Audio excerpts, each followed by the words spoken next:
जो स्वास्थ्य विभाग का भारत सरकार का प्रोटोकॉल है, उसमें व्यवस्था है अगर कोई एक क्षेत्र एक बार कंटेनमेंट जोन में आ जाता है, उसके 1 किलोमीटर का एरिया तब तक कंटेनमेंट जोन से फ्री नहीं होता जब तक कि वहाँ के अंतिम कोरोना के पेशेंट को अस्पताल से डिस्चार्ज करने के बाद 28 दिन न बीत जाता हो। इसलिए उस प्रोटोकॉल के तहत अभी भी चकसिकिटी नयापुरा कि 1 किलोमीटर की परिधि में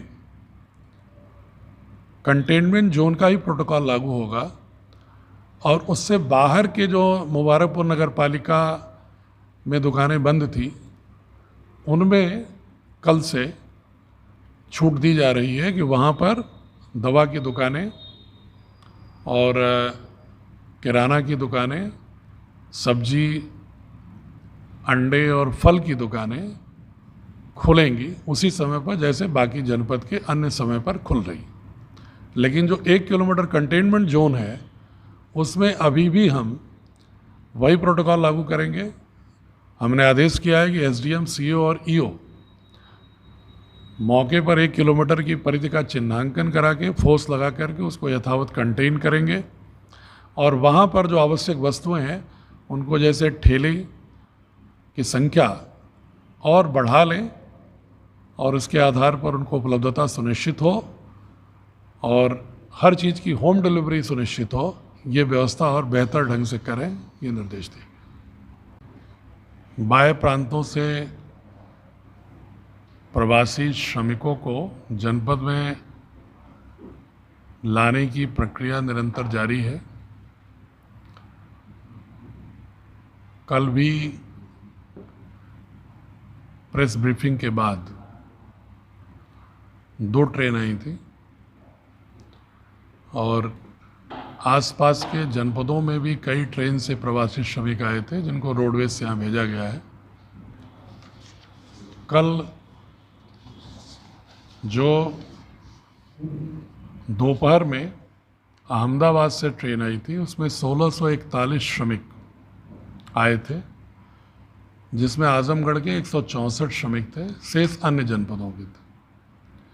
उसी तरह से रात्रि 8 बजे नौसारी गुजरात से एक ट्रेन आई थी जिसमें 1606 श्रमिक आए थे, जिसमें आजमगढ़ के 240 श्रमिक थे। आज भी एक ट्रेन राजकोट गुजरात से दोपहर में आने वाली है। समय उसका 11 बजे था लेकिन अब वो विलंबित होकर के 3 बजे हो गई है। रोडवेज बसेस में अन्य जनपदों में जो ट्रेन आ रही हैं, वहाँ से रोडवेज से जो आ रहे हैं उनका भी आने का औसत प्रतिदिन लगभग 2000 श्रमिक आ रहे हैं। तो इस तरह से प्रतिदिन रेलवे या रोडवेज से राज्य सरकार के प्रयास से 2500 से लेकर 5000 के मध्य प्रतिदिन श्रमिक आ रहे हैं, जिनके स्वास्थ्य परीक्षण के बाद उन्हें शेल्टर होम में ले जाकर पुनः उनका डिटेल नोट किया जाता है। उनके स्किल का जो स्तर है उसका भी मैपिंग करने के लिए उसको भी नोट कराया जाता है, ताकि किसी योजना में उन्हें सम्मिलित करने के लिए या प्रशिक्षण में उन्हें सम्मिलित करने के लिए हमारे पास बेसिक डेटा उपलब्ध हो। और इसके बाद उन्हें 15 दिन का खाद्यान्न का किट देकर उन्हें भेजा जा रहा है। कल शेल्टर होमों का हमने कई का निरीक्षण भी किया था और कई जगहों पर मैंने ये भी पाया कि जिनके घर पर होम क्वारंटाइन के लिए जगह नहीं है, उनको भी शेल्टर होम पर शासन के निर्देश और मेरे आदेश के क्रम में लोगों ने रखा हुआ है। तो मैं इस बात की चर्चा इसलिए कर रहा हूँ कि बहुत सारी निगरानी समितियों को यह मन में प्रश्न आ सकता है कि अगर कोई व्यक्ति उनके गांव में श्रमिक आया है, स्वास्थ्य परीक्षण के बाद होम क्वारंटाइन किया गया है, लेकिन होम क्वारंटाइन के लिए अगर उसके पास घर ही नहीं है तो उसको हम कहाँ ले जाएं? तो उनके लिए मेरा अनुरोध है कि उनको व्यवस्था शेल्टर होम में है। आप अपने एसडीएम को बताइए, निगरानी समिति के जो भी प्रधान हैं या जो भी आशा हैं, उस व्यक्ति को शेल्टर होम में पूरे क्वारंटाइन अवधि में रखने की व्यवस्था की जा रही है। माह मई में जो आवंटित खाद्यान्न था